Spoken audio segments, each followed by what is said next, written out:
అలా దాన్ని ఓడగొట్టగలగలేదు. కానీ దురదృష్టం ఏంటంటే కొన్ని జాగాలలో ఆ సిద్ధాంతాన్ని విపక్షాలన్నీ కలిసి విషము మైనార్టీల మనసులో పెట్టి కొన్ని జాగాలలో ఆ సబ్కే సాత్ సబ్కే వికాస్ అనే సిద్ధాంతాన్ని కొన్ని జాగాలలో ఓడగొట్టింది. అది మంచిది కాదు.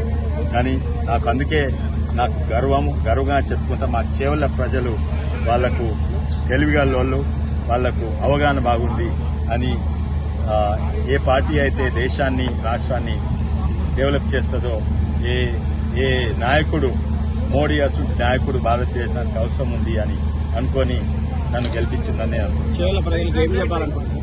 ధన్యవాదాలు, అందరికీ ధన్యవాదాలు. నేను ఎప్పుడు పోయిన 10 ఏళ్ళు ఎట్లా పనిచేసినానో అట్లనే ముందుకు కూడా పనిచేస్తూ ఉంటా.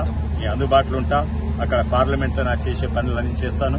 అండ్ ఇక్కడికి వచ్చినప్పుడు ప్రతి గ్రామం తప్పనిసరిగా 2-3 సార్లు తిరుగుతాను. అండ్ మీరు కూడా నా దగ్గర రావచ్చు.